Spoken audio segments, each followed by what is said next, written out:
Hola a todos. Hoy nos metemos de lleno en la arquitectura legal de Roma. Vamos a analizar cómo sus juristas diseñaron, pieza a pieza, los cimientos de lo que hoy conocemos como responsabilidad civil. Bien, ¿cuál va a ser nuestra hoja de ruta? Pues primero vamos a sentar las bases, entendiendo que era una obligación. Luego nos adentraremos de lleno en los actos ilícitos, sus tipos, y acabaremos viendo cómo todo ese conocimiento ha llegado hasta nuestros días. De acuerdo, para empezar a construir, lo primero es conocer los materiales, ¿no? Pues en el derecho romano, el concepto de obligación era algo mucho más amplio y profundo que un simple acuerdo o un contrato. Los romanos lo veían, literalmente, como un lazo jurídico, una atadura.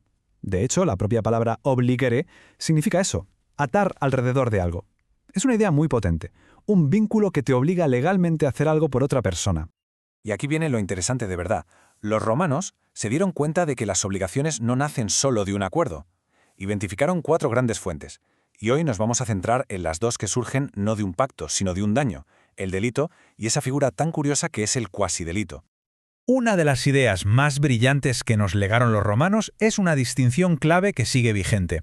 Entendieron que no todos los actos ilegales son iguales. No es lo mismo un daño a un particular que un crimen contra toda la comunidad. Este esquema lo deja clarísimo.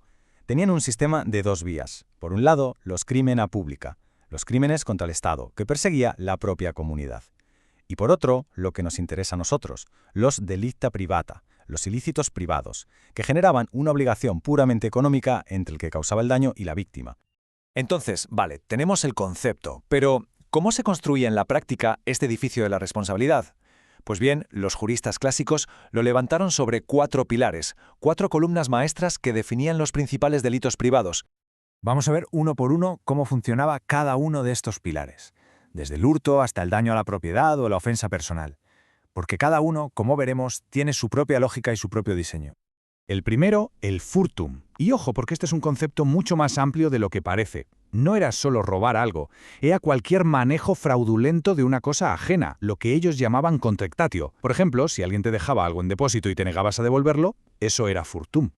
Y claro, la sanción no era la misma siempre, dependía de un factor clave. Si te pillaban, como se suele decir, con las manos en la masa. Si no era un hurto flagrante, la pena era del doble del valor de la cosa. Pero si era flagrante, la pena se disparaba al cuádruple. Pasemos al segundo pilar, el damnum inuria datum, o sea, el daño injusto a la propiedad. Estaba regulado por una ley muy famosa, la Lex Aquilia, y la clave aquí era el daño físico y directo. El daño tenía que ser material, causado por el contacto del cuerpo del culpable con el cuerpo de la cosa dañada. Y aquí es donde vemos lo increíblemente sofisticados que eran.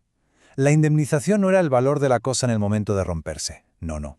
Era el valor máximo que esa cosa había tenido en el último año o en los últimos 30 días. ¿Para qué? Para garantizar una reparación total, integral, de la pérdida. El tercer pilar es la rapina. Esto es, por decirlo de alguna manera, una versión agravada del hurto. Se definía fundamentalmente por el uso de la violencia, algo que, por desgracia, se hizo común con las bandas armadas en las épocas de guerra civil. Y llegamos al cuarto pilar, la injuria. Este es francamente fascinante, porque no solo protegía el cuerpo de lesiones físicas, sino también el honor y la dignidad de la persona. Aquí se ve la evolución del derecho en estado puro. Se pasa de la ley del talión, del ojo por ojo, a un sistema mucho más civilizado de compensación económica. Perfecto. Tenemos 4 pilares que parecen muy sólidos. Pero, ¿qué pasa con todo lo que se queda fuera? ¿Qué ocurre si el daño no es a propósito? Si es por un simple descuido. La vida es más compleja que 4 categorías. Pues precisamente para esos casos, los romanos crearon una solución genial. Una especie de ampliación de su edificio legal. Las obligaciones que surgen, y cito, como si vinieran de un delito.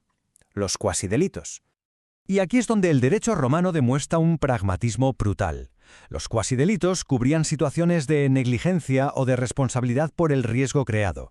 El ejemplo clásico que se estudia siempre es el de las cosas que se tiran desde un edificio. Daba igual quién lo hubiera tirado. El responsable era el habitante principal de la casa.